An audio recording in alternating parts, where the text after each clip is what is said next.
Hello everyone, welcome or welcome back to my channel. My name is Dr. Nisha and in today's video lecture we are going to study a remedy that is podophyllum. So podophyllum जैसे आपने पढ़ा podophyllum के बारे में, तो podophyllum दी किस चीज के लिए जाती है या फिर जानी किस चीज के लिए जाती है, तो डायरिया, कॉन्स्टिपेशन, उसके ऑल गैस्ट्रिक कंप्लेंट्स के बारे में ही वो जानी जाती है, या फिर more overly loquacity and every other thing is like podophyllum का पेशेंट या फिर पोडोफाइलम के signs and symptoms. So cholera के लिए भी ये दी जाती है, फिर क्रैम्प्स के लिए, फिर बहुत सारी चीजों के लिए दी जाती है. So more overly podophyllum is a right sided remedy, ठीक है. एंड पोडोफाइलम का कॉमन नेम है मे एप्पल और डक्स फुट. सो अभी ना ये ऐसे कॉमेडी नेम क्यों रखा है कि डक्स फुट या फिर डक्स फीट, बिकॉज ये पोडोफाइलम है, ये पोडोफाइलम लीव्स, पोडोफाइलम के जो लीव्स है, it is also called as vegetable mercury because it has that power या फिर दैट रेज इन इट, ठीक है. सो जैसे मैंने आपको बोला कि duck's feet, why it is called as duck's feet, because की पोडोफाइलम के जो लीव्स है वो डक के फीट के जैसे है. एंड पोडोज मीन्स फीट या फिर वेट, लेट मी चेक, या पोडोज means foot. Okay, पोडोज means foot होता है, तो इसीलिए हम लोगों ने डक के फुट जैसा उसका नाम रखा है, तो डक्स फुट, ठीक है, या फिर duck's feet. Okay, this was a history behind the podophyllum का नेम, बट या will study the remedy itself. So मेरे पास एक केस भी है पोडोफाइलम का, जिसको मैंने पोडोफाइलम से ट्रीट किया है, but I tell you that afterwards. Now will focus it on to the remedy itself. Indications, it is given in the diarrhoea, cholera infantum, cholera morbus, ठीक है. सो जैसे मैंने आपको बोला कि है ना, डायरिया में दी जाती, कोलेरा में दी जाती, more overly it is gastric complaints में दी जाती है. तो अल्टरनेटिव विथ कॉन्स्टिपेशन भी ये रेमेडी दी जाती है, ठीक है.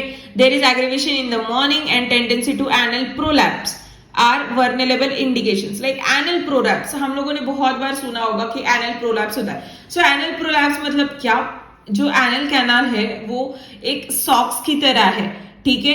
हम लोग जैसे है ना, हम लोग सॉक्स पहनते हैं ना पैरों में, तो वैसे ही हमारा एनल कैनाल है अंदर, ठीक है.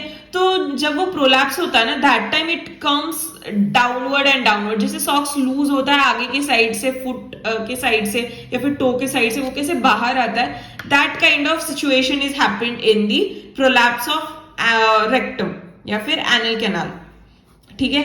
Then of service in the bilious states generally with the gastric intestinal system.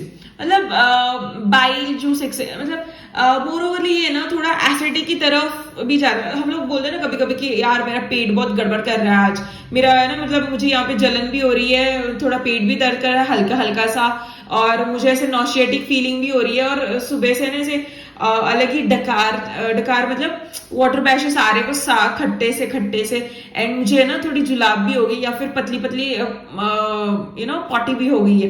सो ऐसे हम लोग बोलते हैं ना, that is typical presentation of podophyllum, right.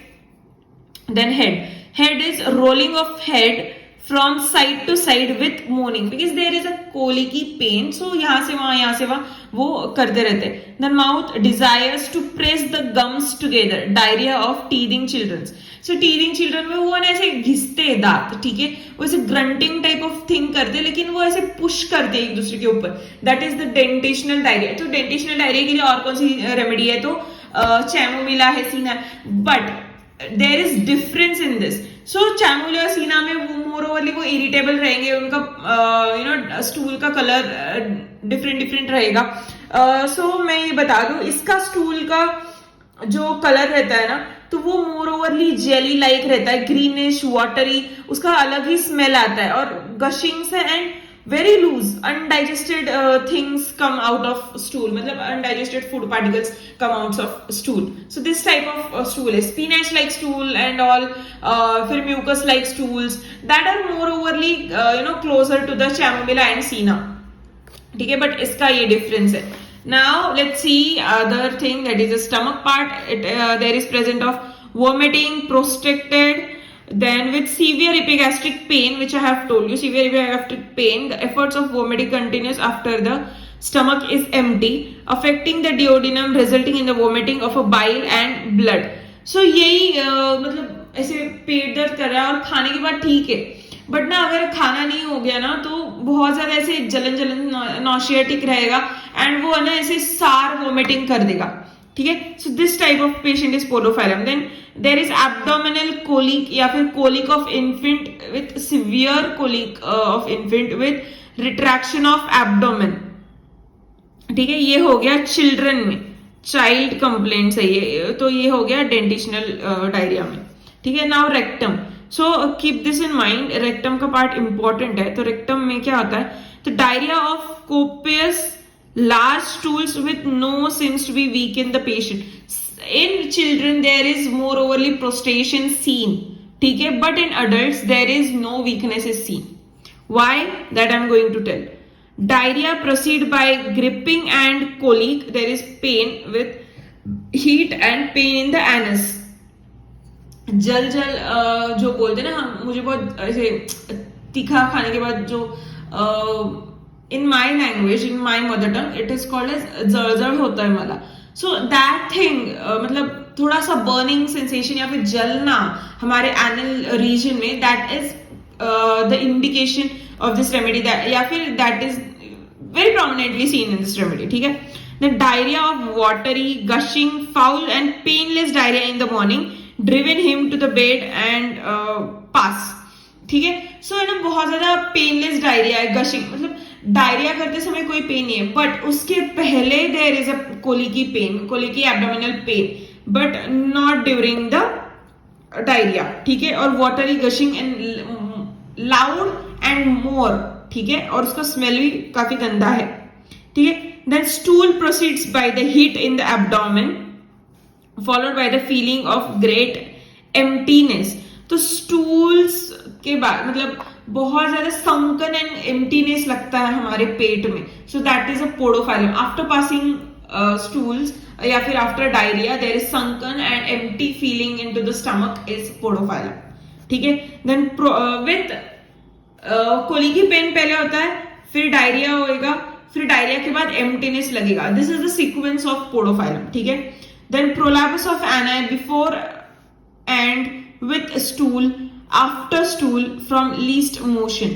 मतलब प्रोलैप्स ऑफ एनाई, अगर रेक्टम का प्रोलैप्स हो रहा है तो कब कब होगा, तो during stools, after stools, and अगर थोड़ा भी मोशन पास हो गया होगा, बहुत कम भी मोशन पास हो गए होंगे, मतलब एफर्टलेस मोशंस भी रहे होंगे, पतले पतले भी रहे होंगे, लूज मोशंस, फिर भी प्रोलैप्स ऑफ एनाई हो सकता है इन अ क्रिटिकल स्टेज, ठीक है. Now in females, that is prolapse uteri bearing down towards the vulva as if the pelvic contents would issue through the vulva with anal prolapse. So uterus का भी prolapse होएगा, फिर bearing down sensation रहेगा vulva के region में. Then generals, all the symptoms like diarrhea and headache etc. worsen in the morning. So morning aggravation is quite prominent. Then getting better in the day time. So मैं बता रही थी, मेरे पास एक पेशेंट आए थे. She was a girl, female patient था, of age of 21 age.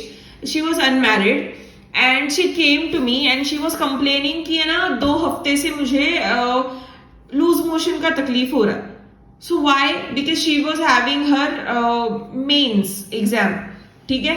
JEE mains का एग्जाम के लिए प्रिपेयर कर रही थी and she was having that exam. So मैंने सोचा कि अरे यार एग्जाम है तो I should be giving argentum या फिर अर्सेनिकम ऐसे कुछ दे दूं क्या, क्योंकि you know diarrhoea before anything to be performed और समथिंग लाइक दैट. सो मुझे लगा कि मोर ओवरली ये एंजाइटी की वजह से है, मोर ओवरली ये थोड़ा ओवर थिंकिंग या फिर स्ट्रेस या फिर टाइम में कुछ गड़बड़ी की वजह से. Then I take her full case. I didn't get prejudiced, but I take her full case history, and then I came to a conclusion कि this is a particular podophyllum case. Why it is podophyllum case, that I'll tell you. वो जब भी मुझे बताती थी कि ना, मैंने उसको पूछा कि every day what exactly happens first, initially what exactly happens. So she was telling me कि मैं एग्जाम के लिए प्रिपेयर कर रही थी, आई वॉज स्ट्रेस्ड एंड मैं कभी भी अपना टाइम टेबल नहीं मिस करती. She has a particular time table, she has given me in return कि ये मेरा टाइमिंग्स है and I go through this only. I don't make any kind of changes in it. मतलब अगर मुझे छुट्टी भी लेनी होगी ना, then also I will be following this particular pattern. ठीक है. मतलब स्टडी का टाइम सिर्फ वो एंजॉयमेंट में डालेंगी, इतना ही वो डिफरेंस करेंगी. बाकी डिनर, लंच या फिर ब्रेकफास्ट या फिर anything, mid snacks and all that thing, she will take on time. She was having the alarm sets for each and everything to be done. ठीक है. तो ऐसा वो लड़की थी and there was no anything मतलब प्रोमिनेंटली मुझे दिखी, but she was having colic की pain before stool and she was telling कि है ना मुझे थोड़ा सा ऐसे स्टूल के बिफोर बहुत ज्यादा पेन होता है. स्टूल मतलब पास करते समय कुछ भी पेन नहीं होता, बट इतना वाटरी, इतना फाउल स्मेल करता है मेरा स्टूल और बहुत स्टूल पास होते हैं. उसके बाद मुझे थोड़ा भी वीकनेस नहीं लगता, मैं फ्रेश फील करती हूँ और ऐसे पेट मेरा खाली खाली फील करती हूँ. That time I got click and I gave her Podophyllum 200 with repetition and she was all set. And she was also complaining कि है ना मुझे जब भी मैं मॉर्निंग में ही सिर्फ स्टूल का एग्रीवेशन रहता था, मतलब मॉर्निंग में वो 2 बार पास करती थी उसके मोशंस एंड उसके बाद दिन में उसको कुछ भी नहीं होता था. Directly on the next day this was happening continuously for 2 weeks. ठीक है. Similar thing was happening and वो है ना मुझे और एक कंप्लेन कर रही थी कि आज मुझे स्टूल हुआ ना. स्टार्टिंग कैसे हुई थी, एक बार स्टूल होता था, then next day there was constipation, the next day there was loose motions, then the next day there was constipation. So there was alternative constipation and diarrhea. So this was a typical case of Podophyllum. So I gave her Podophyllum 200 and she was all fine within 2 days. So modalities: worse in the morning, during hot weather, after eating and drinking. What are the characteristics? There are 6 characteristics seen in the Podophyllum. That is profuse diarrhea, putrid diarrhea, painless diarrhea, polychromatic diarrhea, prostration is present, then prolapse of rectum and uterus. But moreover, if you are seeing the stool ka characteristics, then these are the characteristics with the prolapse of rectum. And if you all see the overall thing, then you should be adding prolapse of uterus with bearing down sensation and vulva. Okay, so this was the Podophyllum and I hope you understand this particular remedy. And many of you had asked me ki, which books you are referring, but I'm not going to tell you the book name for this particular remedy because if you'll go more and more, if you'll search more and more, because I am taking these books from my library, so I think you should not buy more and more. You should be only focusing on the Boric and उतना ही read करना. मैं दूसरे books क्यों read कर रही हूँ? Just because कि आप के पास भी बोरिक है, मेरे पास भी बोरिक है, मैं भी उसी से पढ़ती हूँ, तो क्या डिफरेंस रह जाएगा ना. So different books has different knowledge. ठीक है. Different books have different points to be explain, to be tell और to be innovated points. So इसीलिए मैं डिफरेंट बुक्स से आपको पढ़ा रही हूँ. This is what my way is. I hope you like this lecture. I hope you understand this lecture. If do, then do consider subscribing to my channel and ये आपके friends के साथ share जरूर करना and let me know the feedbacks and yeah, till then bye, take care.